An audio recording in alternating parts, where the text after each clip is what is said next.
Good evening, viewers, and welcome to tonight's regional news. Starting off with some news coming out of Barbados. Minister of Health and Wellness in Barbados, Jeffrey Bostic, is urging Barbadians to practice social distancing and thorough hand washing in the wake of the country confirming its first 2 cases of the coronavirus on Tuesday. Bostic, in a press briefing, related that the 2 individuals who showed symptoms of the virus will be placed in quarantine for 14 days as the ministry focuses heavily on containing the disease. The patients are a 48-year-old visitor who arrived in Barbados on March 13th from the United States, and a 39-year-old female, a Barbadian who recently returned to Barbados from the United States. Both patients were experiencing symptoms of a viral infection and were referred to the team at the Ministry of Health and Wellness for further evaluation. The Best Dos Santos Public Health Laboratory informed us early this morning that samples taken for these patients were positive.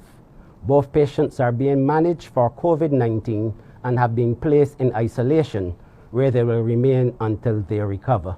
According to Bostic, the ministry has started a process of contact tracing to identify the persons who came into contact with the 2 individuals affected by the virus. He outlined that in the wake of the outbreak, systems are in place to prevent community spread. All public gatherings such as sporting and cultural events or any event that attracts crowds will be restricted to 100 persons.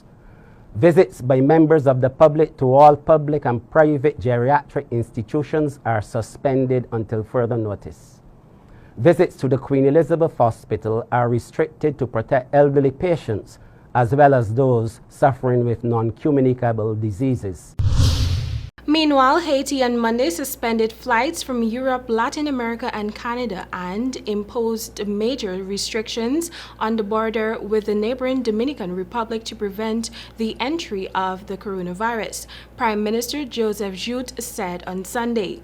Only flights to Haiti from the United States would continue for now, Jout told a news conference with other government officials. The restrictions took effect from midnight and will apply for 2 weeks at first, the government said.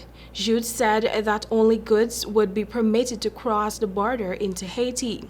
Access for people would be limited.